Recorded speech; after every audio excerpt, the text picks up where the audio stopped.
저희들이 한이 울다에 관련해가지고 좀 이야기를 나누고요. 그리고 아마 보시면서 좀 궁금해하셨던 지점들도 있으셨을 텐데요. 질문 받으면서 그 이야기 좀 나눠보도록 하겠습니다. 일단 김현민 기자님께 어떻게 보셨는지 좀 여쭤볼게요. 네. 저도 방금 평론가님께서 말씀하셨지만 양희승 배우님이 이 자리에 참석을 못해서 너무 아쉬워요. 그리고 너무 아쉽고 저는 이 영화를 2번 봤는데요. 극장에서 반드시 봐야만 하는 영화 같다는 생각이 들었어요.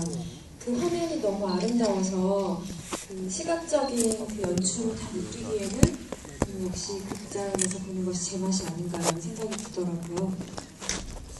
이 작품 같은 경우는 이제 그 소설가 중국의 소설 거시핑이라고요. 이제 거시핑의 단편 동명의 이제 소설을 이 레리안 감독이 연출을 했는데요. 레리안 감독 같은 경우는 이제 중국 출신이기는 한데 그 학창 시절을 그러니까 이제 젊은 시절 성장기를 미국의 이제 뉴욕에서 보내고 또 스코틀랜드 에디버러에서 보내고 이러다가 2002년에 베이징 영화 필름학교에 영화를 이제 공부하라고 그 중국에 왔다고 해요. 근데 여기서도 보면 아시겠지만 홍시아 같은 경우도 이 지역, 그러니까 샨시 지역에서는 이제 외지인인 거잖아요. 그래서 이 레리안 감독이 항상 그런 얘기를 했대요. 자기는 이제 중국에서 태어났지만 항상 미국이나 서양권에 있다가 다시 중국 베이징으로 돌아오다 보니까 자신이 좀 이방인 같은 느낌을 받았대요. 그러면서 자신이 이제 영화를 만들게 되면 자신의 어떤 처지처럼 벙어리이거나 아니면 귀를 못 듣거나 말을 못하는 그런 사람들을 좀 주인공으로 한 영화를 만들고 싶었다고 그렇게 주변에 얘기를 했대요. 그래서 이 얘기를 듣고 이제 주변의 친구가 이 거시핑의 산이 울다라는 작품을 좀 소개를 해줬다고 하더라고요. 그래서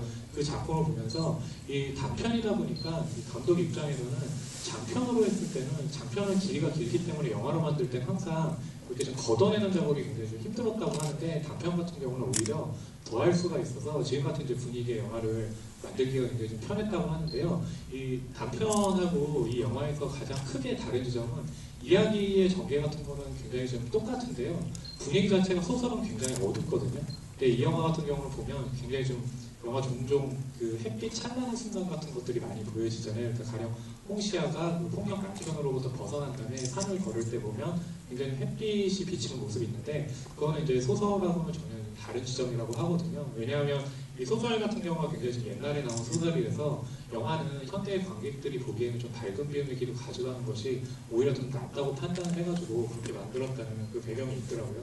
이렇게 들으면서 좀 어떤 좀 인상적인 장면이라든지 생각나는 게 있으신가요? 네, 방금 그 평론가님의 말씀을 듣다가 제가 굉장히 인상적이었다고 느꼈던 장면이 떠올랐는데요. 영화 처음에 보시면 기억나시겠지만 첫 등장이 홍시아가 어두운 집에서 있는 모습으로 등장을 해요. 뭔가를 막 깨고 있잖아요. 그리고 나서 남편한테 폭력적인 행위를 당하고 나서 바로 다음 컷이 산의 아름다운 전경을 잡는 씬이었거든요. 와이드샷으로 전경을 잡았는데 이 어둠과 밝음의 대비가 이 영화가 취하고 있는 전략이다라는 생각이 들었어요. 그래서 인물들이 처한 상황은 비극적이지만 이렇게 아름다운 자연 경관을 보여줌으로써 그 대비가 더 강하게 되는 것 같고 그리고 결정적으로 이 감독은 세계관이 굉장히 긍정적이다, 낙관적이다라는 생각을 했어요. 이 영화를 보면 이제 가장 중요한 시선 중에 하나가 이 영화 같은 경우는 이제 일종의 좀 이방인의 시선 같은 것들이 굉장히 좀 중요한 그런 작품으로 평가를 받거든요. 아마 영화를 좀 보신 분들은 이 산이 울다를 보시면서 생각나는 영화들이 좀 있었을 거라고 생각을 해요. 그러니까 가령 이제 중국의 5세대 감독 중에 가장 유명한 장이모 감독 같은 경우 예전에 보면 붉은 수수갓이라든지 귀주 이야기라든지 그런 영화들을 만들었는데 사실 이제 장이모 감독이 이 영화의 배경이 되는 그쪽 지역에서 태어나가지고 그런 붉은 수수관이나 이런 것들을 그 비슷한 지역에서 그 영화를 만들어가지고 이 지역이 또 중국에서는 굉장히 유명하기도 한데요. 근데 이 레리안 감독 같은 경우는 이 영화를 물론 그 예전에 중국 5세대 감독들의 어떤 전통 그런 토양 같은 것들을 따르고 있지만 사실 이제 이야기 자체는 예전하고 좀 다르게 하는 게 굉장히 중요했다고 생각을 해요. 그래서 홍시아 그 중에 홍시아처럼 이방인들이 만드는 영화로 이 영화를 만드는 것이 굉장히 좀 중요하다고 생각을 했다고 하거든요. 그래서 중국 출신이지만 이 영화의 그 촬영 감독이라든지 음악 감독이라든지 프로덕션 디자인은 중국 출신이 아니거든요. 가령 이 영화의 촬영을 맡은 사람은 패트릭 머지아라고요. 멕시코 출신의 이제 촬영 감독이 촬영을 했고, 음악 같은 경우는 이제 프랑스 출신의 니콜라스 에레라가 있고, 프로덕션 디자인은 말레이시아 출신의 이제 제프리 콩이라고 그 프로덕션 디자인을 했는데요. 왜냐하면 이 영화 같은 경우는 우리가 사실 이제 홍시아라든지 한총이라든지 그 안에서는, 마을 안에서는 굉장히 좀 마이너리티한 인물들이잖아요. 그렇기 때문에 그런 마이너리티한 인물들의 시선이 필요했기 때문에 그런 좀 이쪽에서 살아보지 않은 사람들의 어떤 그 촬영 방법이 굉장히 좀 필요했다고 생각을 해요. 그래서 이 사람들이 이 영화를 촬영하기 전에 한 달 동안 이 샨시 지역을 돌아다녔다고 해요. 그래서 이 극 중에 나오는 이 산이라든지 이런 배경들이 다 그 감독과 촬영 감독, 음악 감독들이 함께 한 달 동안 이 산을 돌아다니면서 그렇게 좀 거기서 맞았던 어떤 인상적인 부분이라든지 장소들에서 이제 촬영을 했다고 하거든요. 아마 근데 패트릭 머지아 그 촬영 감독 같은 경우는 아무래도 좀 그 설명을 좀 더 해주는 것이 좋지 않을까 하는 생각이 들거든요. 아무래도 패트릭 머지아 촬영 감독에 대해서 좀 소개를 좀 해주시면 어떠세요? 패트릭 머시아 촬영 감독은 그 우리는 동물원을 샀다라는 영화를 촬영했는데 메인 촬영 감독은 아니에요. 그렇죠? 네. 그리고 또 영화 하나 더 있었는데 뭐죠? 그 우리는 동물원이었나요? 네. 우리는 동물원에 산다. 예, 그렇죠. 산다. 제임스 카메론 감독이 연출한 작품인데 거기 촬영 감독으로 패트릭 머지아가 메인 촬영 감독은 아니었고요. 거기서 이제 촬영팀으로 일을 했는데요. 사실 패트릭 머지아 감독 같은 경우는 이 촬영 감독 같은 경우는 멕시코 출신인데 할리우드에서도 작업을 하지만 실제로는 이제 중국 쪽에서 많은 작업을 하고 있거든요. 그래서 중국의 어떤 풍광을 담아내는 데는 그 외부인의 시선도 있지만 사실 이제 중국을 굉장히 잘 알고 있기 때문에 이 영화를 보게 되면 사실은 중국의 어떤 풍광 같은 것들이 좁게 보여지는 것이 아니라 굉장히 넓은 화면으로 굉장히 크게 보여진다는 것이 굉장히 중요한데 그 예전에 보면 중국에는 농촌 영화라는 장르가 있었어요. 그러니까 1949년에 공산당 정권이 들어선 다음에 이제 중국은 이 정권 차원에서 이 농촌을 배경으로 해가지고 뭐냐면 이 사회주의에 대한 어떤 이미지들을 굉장히 많이 부각하는 영화들을 굉장히 많이 만들었거든요. 그러다 보니까 이 농촌을 배경으로 노동자들이 등장을 해서 개인의 욕망이 아니라 어떤 집단의 가치들을 굉장히 부각하는 그런 작품들을 많이 만들어 왔어요. 근데 이 작품 같은 경우는 이 농촌 영화의 어떤 계보에 놓이지만 그 토양은 중국의 농촌을 배경으로 하지만 예전에 그런 그 농촌 영화와는 전혀 다른 이야기를 펼치고 있거든요. 그러니까 가령 여기서는 이 개인의 욕망이 굉장히 중요하잖아요. 사실은 이 영화를 보면서 드는 생각이 저는 이제 브로크백 마운틴하고도 굉장히 많이 닮아있다는 생각이 들었는데 항상 그 시스템이라든지 집단에서 제일 약자에 속한 인물들. 그러니까 이 영화에서 보게 되면 이제 홍시아 같은 인물이겠죠. 여성인데다가 말을 못하고 또 거기다가 자녀 둘까지 있고 이런 그 가장 마이너리티한 사람들은 항상 집단에서 계속해서 배척을 당할 수밖에 없고 집단의 이득을 위해서는 항상 뭔가 희생을 당할 수밖에 없는데 이 영화 같은 경우는 그런 희생을 집단의 가치가 아니라 집단의 가치에 반하는 인물들 뭐 홍시아라든지 한총이라는 인물을 등장시켜서 그 사랑이 어떻게 집단에 의해서 망가지는지 하지만 그럼에도 불구하고 이 사람들이 그들의 사랑을 어떻게 지켜내는지를 보여준다는 점에서 아마 중국 영화 쪽을 계속 보아왔던 분들이라면 뭔가 좀 어떤 다른 지점들을 발견할 수 있다는 점에서도 산이울다가 굉장히 좀 중요한 의미를 갖는 작품이라는 생각이 드네요. 이 맥락에서 말씀을 드리면 아까 이 촬영이 진행됐던 곳이 타이한 산맥이라는 곳인데요. 이 영화에서 나오는 마을이 이제 주된 배경은 사실 한 군데인데 사실 실제로는 세 군데에서 촬영을 했대요. 근데 어느 정도로 고립된 마을이냐면 차도 들어갈 수가 없고요. 그래서 매일 촬영을 위해서 45분씩 집을 다 끌고 가서 촬영을 해야 되고 안개라도 낀다르면 내려오는 데만 3시간씩 걸리는 그런 오지였다고 해요. 그렇기 때문에 그만큼 저 마을의 고립감이 더 잘 설명이 된 것 같고 또 사람들의 손이 닿지 않는 곳이기 때문에 아름다운 것, 두 가지를 동시에 가지고 가는 것 같아요. 아까 처음에 말씀드렸던 대비되는 이 영화의 전략처럼. 그리고 방금 농촌 영화 얘기하셨는데 그 장혜이모 감독이 찍었던 영화 중에 국도 이런 것들도 있었잖아요. 근데 그때 그런 식의 중국 영화를 소위 원시적 열정이라는 표현으로 써요. 근데 그게 한국 영화로 치면 취하선이라던가 춘향전이라던가 지금 시대와는 당대 풍경과는 별로 관련이 없는 그런 이야기들, 그런 이미지들을 취해서 사실 국제 무대에서 전략이었거든요. 국제 무대에서 아시아 영화에 대해서 어떻게 바라보는지 그 낯선 풍경을 스펙터클로 보이게 하는 방식 중에 하나였는데 이 영화도 굉장히 그런 많은 점들을 취하고 있죠.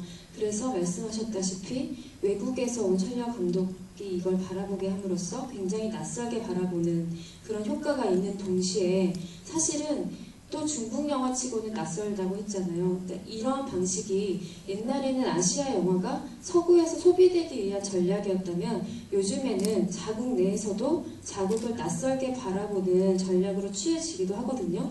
그런 의미에서 저는 지금 가장 인기 있는 한국 영화가 곡성이잖아요. 곡성도 그런 측면을 가지고 있는 영화라고 생각을 해요. 그리고 저는 오늘 이 평론가님과 제가 여기에서 진행을 맡게 된 이유가 전 생각도 못했었는데 남자와 여자로 나누셨대요. 저는 이 영화가 저는 저희 성별을 전혀 인식하지 않고 살았거든요. 근데 이 영화가 저는 굉장히 흥미로운 로맨스 영화라고 생각해요. 뭐 집단 얘기도 하셨지만 너무 쉽게 따라갈 수 있고 감정이 이입될 수 있는 로맨스라서 이 영화의 큰 삼각형은 로맨스, 비밀, 그리고 아름다운 자연 풍경인 것 같거든요. 그래서 아까 저한테 이 영화 어떻게 봤냐고 물어보셨는데 그냥 남성 관객으로서 어떻게 보셨는지 좀 궁금해요. 근데 사실 저도 이렇게 뭐 성별을 나눠서 이렇게 영화를 보거나 이러진 않았거든요. 왜냐하면 이제 저는 뭐 그 극중에 있는 한총 같은 경우는 이제 남자 주인공인데 한총의 어떤 입장에 처한 상황이 아니기 때문에 뭐 그렇게 보진 않고 말씀드린 것처럼 저는 굉장히 중요하게 봤던 게 어떤 말씀하셨지만 양면성 같은 것들이 굉장히 좀 중요하다고 생각을 했어요. 그러니까 가령 산이라는 어떤 이 존재 같은 경우는 우리에게는 보면 막 경외감을 품게 만드는 그리고 우리의 모든 아픔들을 품을 수 있는 그런 존재이기도 하지만 또 산이 자연이 놓였을 때 인간에게 행하는 어떤 그런 아픔 같은 것들 그런 양면성들이 굉장히 좀 중요하다고 생각을 했거든요. 그래서 저는 사실 산이 울다라는 제목에서 그 산이라는 것들을 좀 생각을 해봤는데 가령 이제 이런 생각이 들었어요. 그러니까 제목을 풀자면 저는 산이 울다에서 그 산이라는 존재가 의미하는 것들이 일단 첫 번째로는 국중에서 이제 홍시야라는 존재가 산하고 굉장히 좀 잘 닮아있다고 생각을 했거든요. 뭐냐면 산이라는 곳은 항상 외진, 어떻게 말하면 이제 도시의 개발이겠죠. 그런 것들을 통해서 산은 굉장히 많이 망가져가는데 그렇다고 산이 망가져 가면서도 거기에 대해서 뭔가 이렇게 저항을 하거나 하지는 못하거든요. 그냥 말없이 묵묵하게 그 자리를 지키고 있는 것일 뿐이죠.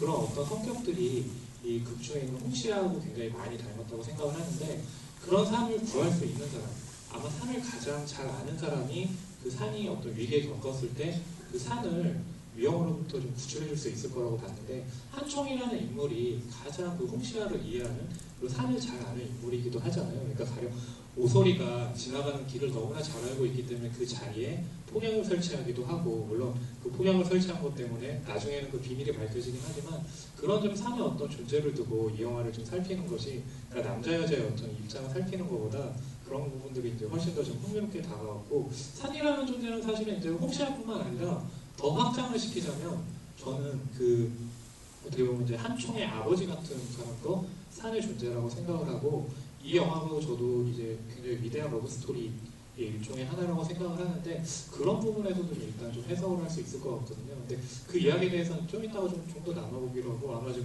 그 제목의 의미에 대해서 김효민 기자님한테도 좀 여쭤보고 싶습니다. 산이 울다라는 제목이요. 저는 사실은 아까 량혜팅 씨가 와서 기자회견을 봤어요. 어떤 얘기들을 하시나라는 궁금증이 들어서. 근데 어떤 기자분이 한총과 홍시야 이런 식으로 제목을 짓지 않고 왜 산이 울다라고 지었냐고 물어보시는 분들도 있더라고요. 근데 저는 산이 울다라는 제목에서 연결되는 이미지가 이 영화의 가장 마지막 장면이기도 해요. 그 홍시아가 뭔가를 막 두드리고 있잖아요. 그거 뭐예요? 세숫가예요? 그렇죠. 그런 네. 것들 사실 저는 그걸 네. 뭐라고 이해를 했냐면 네. 그 산은 말은 없지만 항상 어떤 메아리를 갖고 있는 속성이 이제 산이라고 생각을 했거든요. 그러니까 뭐냐면 그거를 홍시아에게 대입을 한다면 홍시아 같은 경우도 마음속에 있는 아픔이라든지 비밀을 제대로 설명해주기는 힘든 그런 처지잖아요. 근데 그런 상황에서 그녀가 할 수 있는 것은 어떻게 보면 일종의 좀 메아리 같은 것들을 만들어서 그것을 굉장히 퍼져나가게 하는 것이 굉장히 좀 중요하다고 생각을 했거든요. 그런 의미에서도 산이 울다의 어떤 의미를 좀 가져갈 수도 있을 것 같아요. 그래서 네, 산이 운다라는 제목에서 가장 어울리는 장면이 그 장면이었는데 제가 아까 이 감독이 되게 낙관적인 것 같다고 말씀드렸던 이유가 중간에도 그 장면이 한 번 나오잖아요. 남편이 죽고 나서 밤에 혼자 그 소리가 들리니까 자기도 나가서 막 치잖아요. 그걸 보면서 나 여기 있어요. 그러니까 나라는 존재도 이렇게 살아있어요 라고 외치는 것 같았고 그녀가 갈망했던 것은 자유구나를 느꼈거든요. 근데 그 장면에서는 어둠 속이었기 때문에 거의 실루엣으로만 비춰졌던 반면에 마지막은 그걸 완전 밝게 거의 떠오르는 아침 같은 인상으로 풀어냈잖아요. 그래서 영화에서는 홍시아는 잡혀갔지만 저는 긍정적인 인상을 받았었거든요. 저도 뭐 거기에 대해서 좀 덧붙이자면 그러니까 한총의 아버지 역할이 또 굉장히 중요하다고 생각하는 게 그러니까 박해하는 어떤 자녀들에게 항상 산 같은 존재로 그 보호막을 쳐줄 수 있는 사람이 이제 부모의 존재잖아요. 근데 어차피 그 홍시아 같은 경우는 부모가 없기 때문에 그 역할을 대신 해줘야 되는 게 이제 한총의 아버지라고 봤는데요. 저는 한총의 아버지도 일종의 좀 산으로 좀 해석을 해서 보는 건 어떨까 하는 생각을 갖게 됐어요. 왜냐하면 한총의 아버지는 한총이 어릴 때 사실 아버지 역할을 제대로 못 해줬잖아요. 뭐 여기도 나온 것처럼 매일 술을 마시고 다니고 한총에게 폭력을 휘두르고 아마 그런 것들이 나이를 먹으면서 거기에 대해서 한총에게 이제 미안한 마음이 들었을 거고 뭐냐면 집단에게 자식이 그런 어떤 개인의 욕망이라든지 개인성을 완전히 배척당하는 상황에서 아버지가 할 수 있는 것이라면은 가장 유일하게 한총이 원하는 것 그러니까 한총이 원하는 거는 홍시아가 잘 살 수 있도록 보살펴주는 건데 그 역할을 이제 한총의 아버지가 받게 되잖아요. 그래서 홍시아의 그 두 자녀를 이제 한총의 아버지가 앞으로 키우게 될 텐데 그런 것은 일종의 예전에 이제 한총에게 해주지 못한 것에 대한 어떤 죄책감을 그 홍시아의 두 자녀에게 해주는 거고 그거 역시도 어떤 산이라는 존재, 산은 어떻게 보면 모든 아픈 사람들을 또 품어주는 그런 성격을 갖고 있는데 그런 점에서 또 하나의 그 산이 울다 아버지가 우는 것 사실은 그 홍시아의 두 자녀를 품긴 하지만 그로 인해서 한총을 어떻게 당분간 또 잃게 되잖아요. 그리고 아마 설명은 자세하게 되고 있지 않지만 그 홍시아를 괴롭히던 그 라옹이라는 폭력 남편이 숨졌을 때 그때 이제 촌장의 그 밑에 있던 할아버지가 이런 얘기를 하잖아요. 그러니까 그 한총의 아버지한테 네가 준비해둔 관에다가 라옹을 묻어라 라고 하는 거 보니까 그 아버지는 자신의 어떤 죽음에 대해서도 미리 좀 생각을 해두고 있던 것이 아닌가 해서 그렇게 한번 좀 연결해서도 생각해 볼 수 있는 여지가 있다고 봤습니다. 맞아요. 저도 그 홍시아의 두 자녀를 아버지가 키우게 되는 것은 자기 어렸을 때 자녀한테 잘 못해줬던 아버지의 속죄라는 생각을 했어요. 그리고 저는 이 영화를 로맨스라는 측면에서도 굉장히 재미있게 봤는데 보통 로맨스가 되게 쓰기가 어렵거든요. 그러니까 볼 때는 편안하게 보는 장르인데 왜냐면 너무나 많은 우연에 기대야 돼요. 생판 모르는 남녀가 혹은 사랑하지 않는 남녀를 만나게 해서 자꾸 만나게 해야지 에피소드가 발생하잖아요. 근데 만나게 하는 과정에서 굉장한 억지와 자기성이 나오는 장르이기도 하잖아요. 근데 이 영화는 이것만큼 드라마틱한 설정이 어딨나 싶어요. 남편이 자기 때문에 죽어서 그 여자를 보살펴야 되는데 돈이 없어서 삼시세끼를 해결하는 방식으로 늘 옆에 붙어 있어야 된다는 설정이 너무나 흥미로운데 이게 또 가능했던 이유가 배경 자체도 과거인데다가 너무나 고립된 마을이기 때문에 그 설정을 가지고 갈 수 있어서 참 탁월하고 흥미진진한 로맨스다라는 생각을 했거든요. 그리고 저는 이 영화를 두 번 보면서 느낀 건 이 영화가 비밀을 가지고 있잖아요. 그래서 홍시아를 보는 재미가 굉장히 커요. 그래서 처음에는 그냥 이렇게 이야기를 따라가게 되는데 두 번째 볼 때는 홍시아 표정이 되게 재밌어요. 처음에 남편이 아파서 돌아왔을 때 표정, 뭐 묻고 있을 때 표정, 그래서 사람들이 막 울고 있을 때 막 웃는 것 같잖아요. 웃는지 우는지 모르는 그런 복합적인 표정들이 저는 랑해팅 배우가 연기를 참 잘했다라는 생각을 했어요. 랑해팅 배우님 얘기가 나왔으니까 이제 랑해팅 배우가 이 산이 울다는 이제 그녀가 출연한 이제 세 번째 작품인데요. 그 전에는 두기봉 감독의 블라인드 디텍티브와 그 화려한 셀러리맨이라는 작품에 이제 출연을 했었거든요. 근데 또 굉장히 흥미로운 게 화려한 셀러리맨과 블라인드 디텍티브에서 이 랑해팅이 연기한 배역의 상대 그 남자 역을 맡은 사람이 바로 이 왕치, 그러니까 한총을 연기한 그 배우거든요. 뭐냐면 그 이 한총을 연기한 왕치와 그리고 그 랑이팅 배우 같은 경우는 세 작품에서 계속 이렇게 커플 연기를 계속 해왔던 거예요. 근데 이 감독 레리안 감독이 사니올다를 그 캐스팅을 준비하면서 일단 처음으로 그 캐스팅을 한 게 배우가 랑이팅 배우거든요. 근데 랑이팅 배우 같은 경우는 예전에 피아노를 배웠었다고 해요. 피아노를 배우다가 현재도 클래식 음악을 계속해서 하고 있다고 하거든요.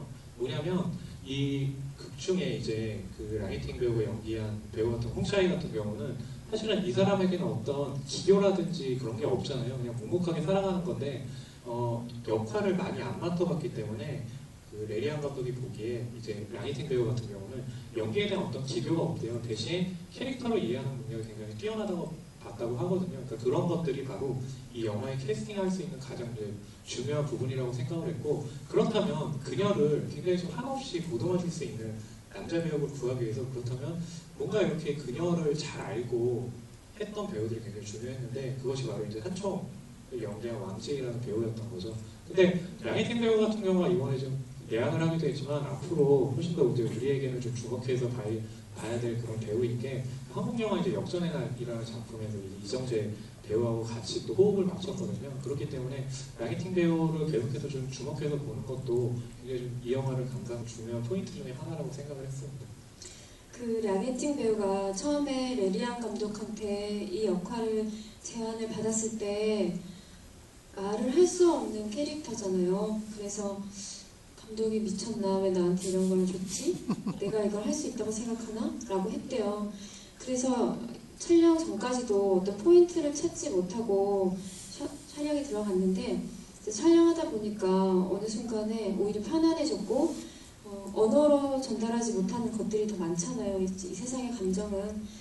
그런 것들에 대해서 알게 되었다. 그래서 만약에 실제로 자기 자신의 삶에도 그게 되게 도움이 됐대요. 말을 하지 않고 지내보는 것이.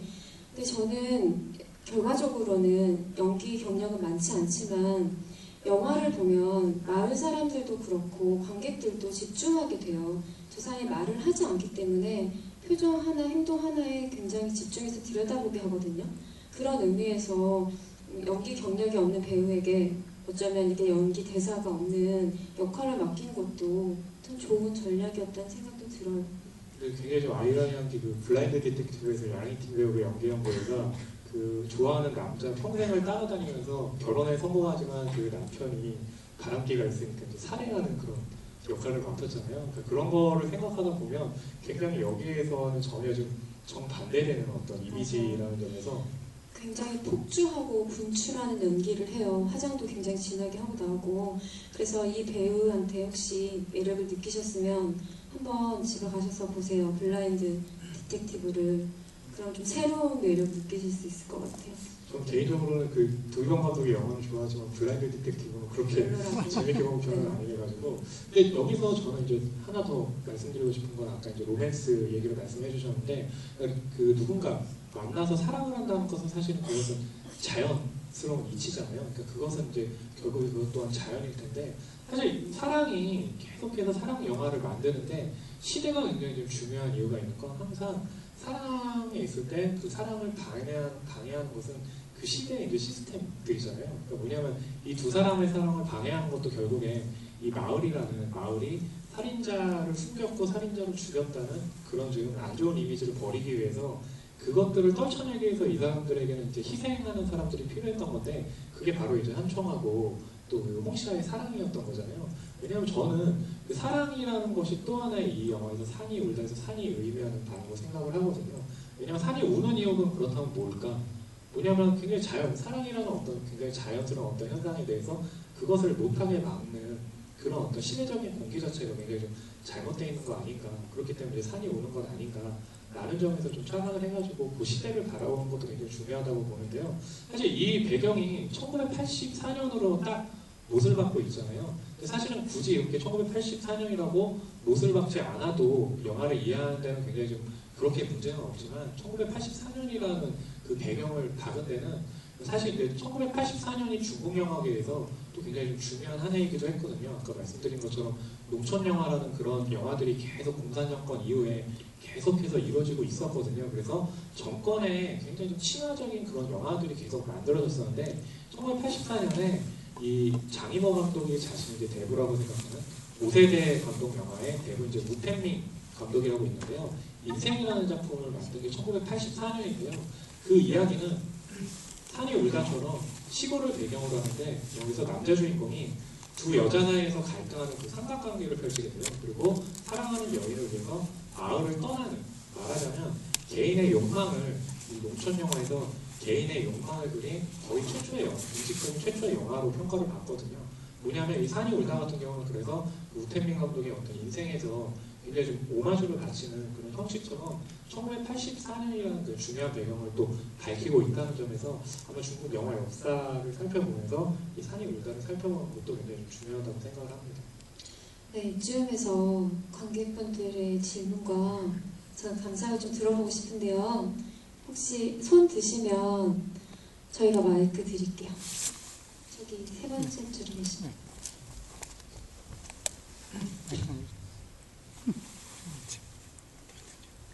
네, 개인적으로 좋은 영화를 보게 돼서 너무 감격스럽습니다. 그리고 저도 영화 보면서 내내 그 왜 제목이 산이 올다라고 그렇게 궁금증을 했는데 먼저 원아홍 평론가님이 말씀을 해주셔서 좀 짜릿했습니다. 한번 살펴보니까 저희가 그 마운틴 크라이라는 영어 제목 그리고 한글 제목을 그대로 산이 올다라고 해석한 거에 좀 함몰된 게 아닌가 저는 잠깐 생각이 들더라고요. 왜냐면 한자를 찾아보니까 함산이더라고요. 근데 함이 소리치다 고함치다 입을 다물다 음식을 맛보다라는 또 뜻이 있더라고요. 거기에 그 홍시아라는, 근데 홍시아의 이름을 또 풀이를 한자로 해보니까 붉은 노을이라는 뜻이 나오더라고요.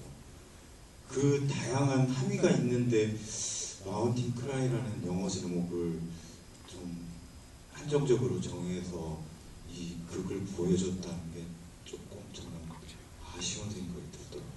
근데 아마 그런 부분은 이제 또 관객 입장에서 또 해석하는 여지가 있을 거고, 저는 이제 마운틴 크라이를 더 중요하게 이제 생각을 했던 이유가 뭐냐면, 이 영화 같은 경우는 이제 중국 영화이기도 하지만 이 영화를 제작하는 때는 이제 빌리지 로드쇼거든요. 그렇기 때문에 처음부터 애초에 이 영화 같은 경우는 중국 내수 시장만 노린 게 아니라 전 세계 시장을 했기 때문에 말씀하신 것처럼 저도 홍시아 같은 경우는 이제 붉은 노을 그 부분 때문에 이제 저는 홍시아를 산이라는 어떤 존재, 자연이라는 존재로 해석을 했던 거거든요. 그리고 아마 중국 그 제목으로 해가지고 이렇게 하면은 또 훨씬 더 흥미로운 좀 해석이 있을 것 같아요. 그게 아마 저는 산이 울다가 갖고 있는 또 굉장히 좀 좋은 어떤 지점이라고 생각을 하고요. 그리고 산이 울다 굉장히 좀 좋게 보셨다고 했는데 제가 오브 더 레코드처럼 말씀드리면 작년 부산영화제 폐막작이었잖아요. 근데 그 강수현 그 배우님이 이제 집행위원장이잖아요. 근데 강수현 집행위원장 같은 경우 부산영화제에서 자기가 소개하는 영화에 대해서는 항상 소개하기 전에 영화를 본대요. 근데 작년에 이제 부산영화제 이거는 그냥 저희만 아는 걸로 해주세요. 개막작이 이제 주바인이라고 모제이 시인의 작품이었는데 강수현 위원장이 보고서 이 영화를 개막적으로 해도 되는 거야? 라고 걱정을 했대요. 그러니까 이제 부산영화제 쪽에서 대신 우린 폐막작이 좋다고 얘기를 해가지고 산이 울다를 보여줬는데 강수현 위원장 보고는 그래, 이 정도는 내가 폐막작을 할 수 있는 거지 라고 얘기를 했다고 하거든요. 근데 이거는 그렇게 저희만 이제 아는 걸로 해주세요. 괜히 튀어나갈까봐. 괜히 또 안 좋은 얘기일 수 있으니까. 그것처럼 말씀하신 것처럼 산이 울다 같은 경우는 그냥 표면상에 있는 이야기보다 훨씬 더 좀 해석할 수 있는 여지도 많고, 그 결국에 항상 저는 영화를 볼 때 그 영화 제목의 중요성이 항상 좀 간과되는 점이 있어서 영화 제목에 대해서 좀 이해를 하면서 보는 것도 굉장히 좀 중요하다고 생각을 합니다. 네. 하실 말씀 있으세요? 근데 다른 분들께 기회를 주는 게 좋지 않을까요? 네. 여기 앞에 계신 네. 먼저 하시고 또 네. 하시면 되니까요. 네. 질문을 하나 드리면요. 중간에 남주인공하고 여주인공이 나오는데, 아까 말씀하신 것처럼 아웃사이더로 희생을 시켜서 여자 그 벙어리 여인을 추출하려고 하잖아요.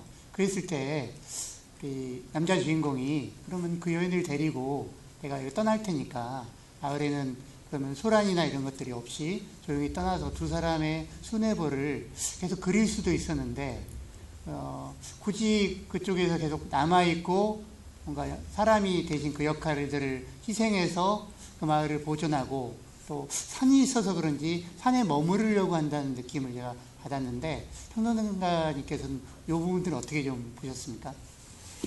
말씀하신 것처럼 저도 좀 그런 부분하고 좀 합치해서 보고 있고요. 그리고 또 하나 좀 말씀드리자면 가령 그 둘이 도망간다고 했을 때 그 홍시아 입장에서 선뜻 나갈 수 있었을지에 대해서 좀 궁금하거든요.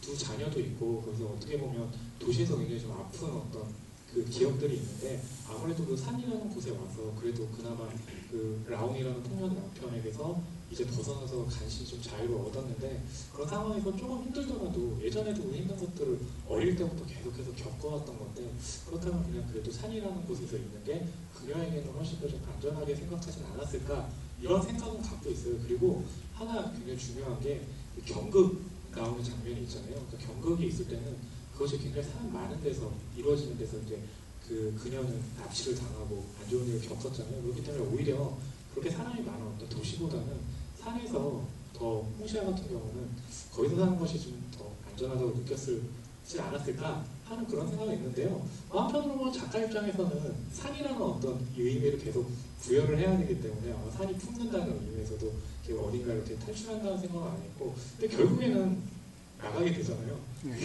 안 좋은 의미이긴 하지만 물론 뭐 안 좋은 의미라고 확정질 수는 없지만 그렇게 좀 몇 가지 얘기를 좀 해볼 수 있지 않을까 하는 생각합니다. 어떻게 좀 다른 생각을 갖고 있어요? 그러니까 왜 나가지 않고 거기서 굳이 사느냐가 궁금하셨던 거죠. 네. 저는 넘어진 곳에서 다시 일어나는 모습을 보여줘야 되는 이야기인 것 같아요. 그리고 한총이 처음에는 보시면 아시겠지만 처음부터 이 여자를 죄책감이나 책임감으로 케어하려고 하지 않아요. 처음에는 귀찮아하기도 하고 돈이 있으면 빨리 주고 싶다고 생각하기도 하죠. 근데 그 사람이 성장해 가는 모습이 결국 희생이나 이런 것들로 표현되고 있고 또 아이들이 자주 등장하는 것도 이 대물림이 되지 않아야 된다는 의미였던 것 같아요. 그래서 한총의 아버지가 그녀들을 돌보는 것으로 계속 저 마을은 저런 식으로 대물림되고 그리고 악순환하지 않고 조금씩 변화를 거친다라는 것을 보여줘야 됐기 때문에 저 공간 밖으로 나가지 않았던 것 같다고 생각해요. 네. 혹시 또 질문 네, 있으신가요? 아까 손드신 분 네, 말씀하셨습니다. 저는 영화를 참 재밌게 봤는데요.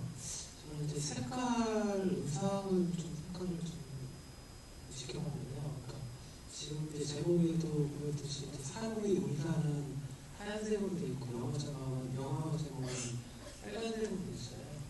이것처럼 지금 홍수아가 그 연기를 할 때 좀 갈등 상황이나 어떤 안 좋은 상황, 뭐 이렇게 이제 급박한 상황이면 이제 빨간색을 옷을 입고 있었고, 그 다음에 이제 그 남자 배우하고 조금 어떤 그런 그 로맨스적인 그 사랑에 대한 거라든지 어떤 그 밝은 기분일 때, 그리고 이제 전 남편이 죽었을 때 흰색 옷을 입었던 걸 이제 좀 분위기 있게 봤는데, 영화 전체적으로 봤을 때는 이제 첫 장면은 이제 분청색으로 입었지만 그 뒤부터는 계속 흰색하고 빨간색하고 이렇게 대비되면서 이제 입었던 걸 기억하거든요. 그래서 그때 당시 이제 중국 같은 경우는 이제 붉은색을 좀 강조하는 그런 입장이었고, 저희 나라 같은 경우는 흰색을 좀 강조하는 입장인데, 색깔 비교를 통해서 그 감독이 뭔가를 좀 제시하고자 했던 의도 같은 것들이 있었나 굉장히 궁금했고요. 그다음에 이제 마지막으로 이제 산에 올라가서 이렇게 세스피아를 치는 장면이 있었는데, 첫 장면하고 이제 마지막 장면하고 틀린 부분이 이제 세스피아의 구멍이 좀 많이 있었다는 거. 그걸 보고서 이제 한두 번 그걸 한 것 같이 되게 많이 찾겠죠. 네, 그런 느낌을 받아가지고 그런 것 통해서 뭔가 좀 그 메시지 같은 걸 좀 제시하고 싶지 않았을까 그런 부분이 좀 있습니다.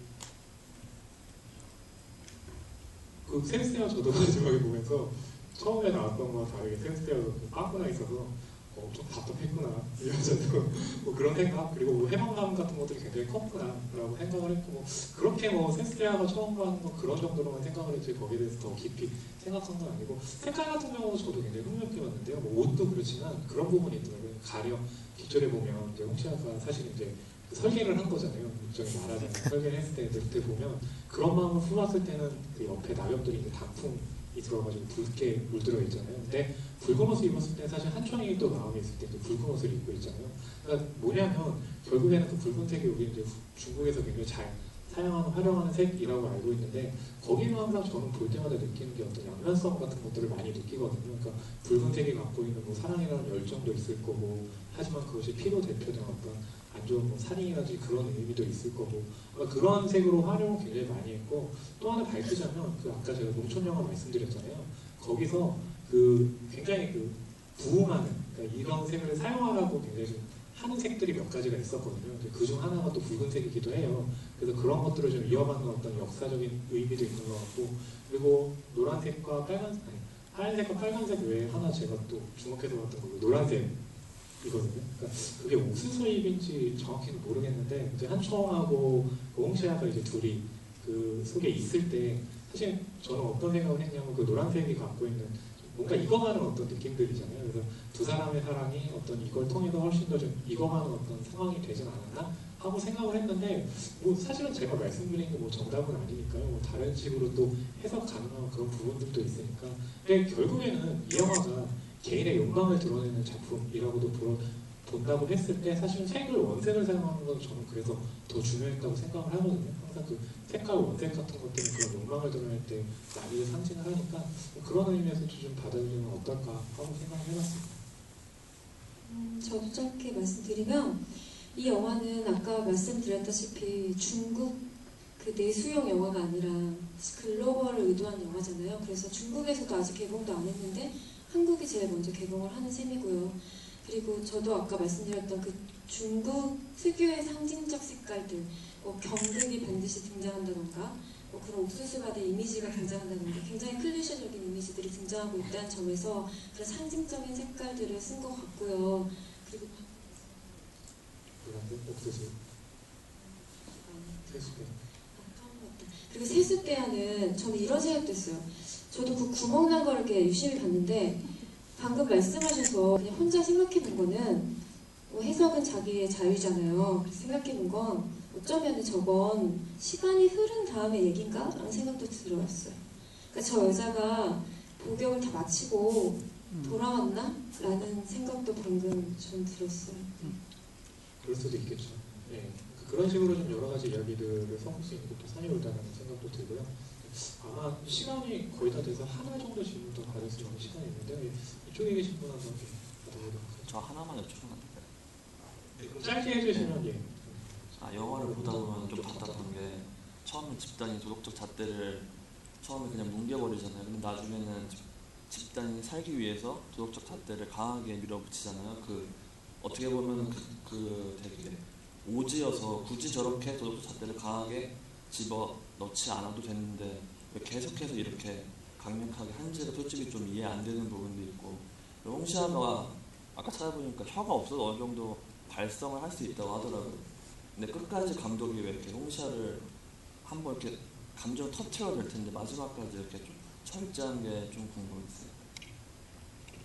일단 그 두 번째 질문에 대해서 인터뷰를 제가 찾아봤는데 그게 지금 말씀하신 왜 한마디도 안 하게 했는지에 대한 정확한 답변일지 모르겠지만 근데 이 영화 만들면서 이 레리안 감독 같은 경우는 요즘 젊은 세대에 대해서 메시지를 좀 던지고 싶었대요. 뭐냐면 젊은 세대들도 굉장히 좀 요즘 굉장히 힘들잖아요. 뭐 한국으로 치면 뭐 취업 문제다, 결혼 문제다, 뭐 대학 졸업 문제다. 그러니까 짊어진 짐이 많은데 자신들의 목소리를 내는 거를 듣지를 못했대요. 중국 내에서는. 그렇기 때문에 아예 저는 이제 그걸 보면서 어떤 생각을 했냐면 사실 그런 부분 있잖아요. 그 남편이 그러니까 처음에 한총이 녹두전 이렇게 갖다 줬을 때 그 홍시아가 받아가지고 이제 안에 들어가잖아요. 근데 안에 들어갔을 때 그 폭력 남편이 때려서 너 또 말 한마디로 더 하면 더 맞을 줄 알아? 아마 저는 말을 그래도 조금씩 했던 것 같아요. 이게 그런 것들을 좀 암시를 하는 부분이 있었는데 아마 영화적으로 끝까지 얘기하진 않았던 거 아마 그 산의 의미도 있을 거고 요즘 젊은 세대와 연결되는 지점에 있어서 얘기하는 부분도 있었기 때문에 아마 그런 식으로 가져가지 않았나 하는 생각을 뭐 하고 있습니다. 맞아요. 그 감독이 홍시아는 목소리를 찾고 싶어 한다는 얘기를 했거든요. 근데 결국은 그게 자기 자신에 대한 기유인데 자기도 영화 감독으로서 자기 목소리를 찾고 있다라는 얘기를 하더라고요. 네.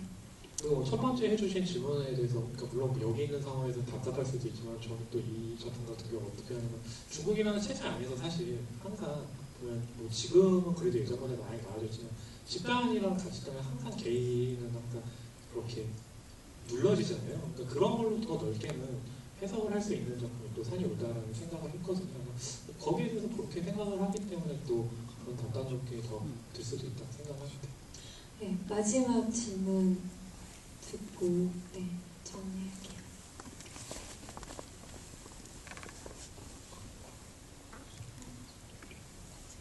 예, 영화 잘 봤고요.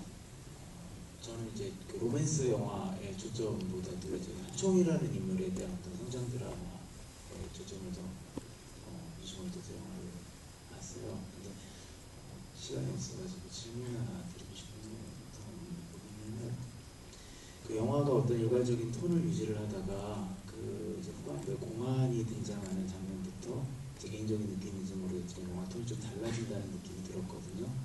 아까도 말씀하셨지만 이제 어떤 중국 안에서의 바라보는 시선이 아니라 중국 밖에서 바라보는 어떤 그런 스태프들의 시선으로 중국을 이야기했다고 말씀하셨는데 오히려 그 부분에 대해서는 공안이 나왔을 때 좀 그 부분이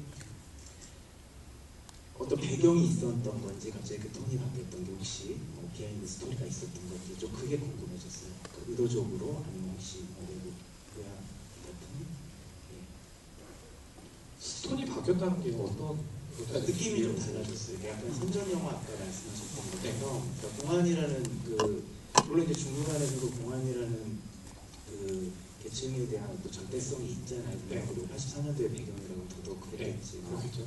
네, 근데 그 좀 제 개인적인 생각으로는 그들이 나타나서 이야기를 어떻게 해결하는 과정이 그 부분들을 굉장히 길게 보여주는 느낌이 들었는데 이게 어떤 좀 감독의 의도가 있었던 건지 아니면 어떤 배경이 있었던 건지 그거에 대해서 혹시 아시는 부분이 있으면 좀 설명을 좀 부탁드립니다. 저는 그 영화적인 그 톤앤 매너를 말씀하시는 건지는 모르겠는데 저는 말씀하셨던 부분이 제가 느낄 때는 저도 느낀 부분이 있거든요. 그러니까 갑자기 영화가 냉정해진다. 갑자기 카메라가 차가워진다는 느낌을 받았어요.